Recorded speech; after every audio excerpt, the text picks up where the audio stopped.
Welcome to our weekly maritime vlog. I'm Corey Ransom with International Maritime Security Associates. We have Bennett, #1 producer behind the camera, Mr. B joining us on the floor today. This week we are going to talk about U.S. flag regulations for pleasure yachts.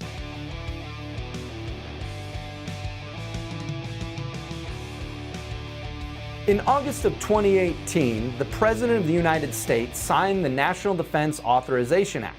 Now, within that act, there were a number of items that were put in that bill that are normally done in Congress. When there's a bill, people add things to it. One of the things that was added to this bill is actually going to be very beneficial to the maritime industry, specifically the large yacht industry here in the United States.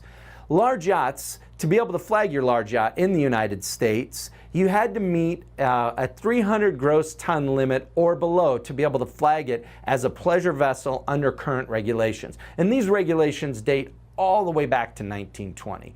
A number of years ago, the U.S. Super Yacht Association, which is the largest trade organization for large yachts here in the United States, decided to undertake a change to these regulations because, as you can imagine, from 1920 till now, the size, the scope, the operation, and the ability of these large yachts has changed tremendously, where today you see pleasure vessels that are 150, 200, 300, 400, 500 feet and bigger that are just pleasure vessels for one owner that aren't chartered commercially. The regulations really made it difficult for these owners to put a U.S. flag on their vessels. So the U.S. Super Yacht Association decided to try to push forward to undertake a change to these regulations. As with anything, working with regulatory agencies and Congress takes some time.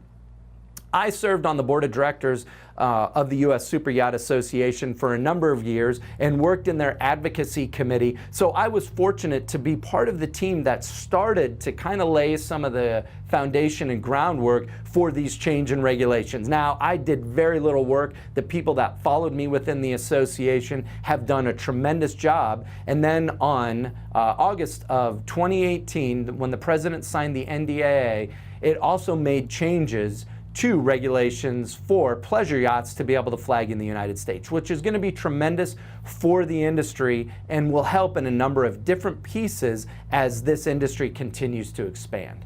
So many yachts have flagged typically outside of the United States because of the restriction of this 300 gross ton limit, and there's also a number of other reasons why yachts have flagged out of the United States. So hopefully with this change in law and then change in coming regulations, we'll see more yachts flag in the United States.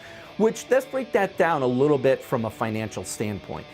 When someone buys a large yacht, whatever the price is, they can expect to spend between 10 to 20% of that yacht's value on operations each year. So fueling, provisions, refit, repair, crew, there's a number of things that yacht owners spend money on. And so with this change of regulations, we're hoping to see from an industry perspective that more yacht owners will make the decision to flag their yacht with the U.S. flag, which also means that those yachts will be coming to different parts of the United States to get fuel done, to get work done, but also to be able to cruise and sail through the different amazing waterways here in the United States. So this could be a really big boom for the industry as this plays forward. Now, there's still a lot of work that needs to be done. The U.S. Super Yacht Association, along with other associations and groups, now are going to start working with the Coast Guard on developing the implementation regulations that will be a part of putting this law into practice.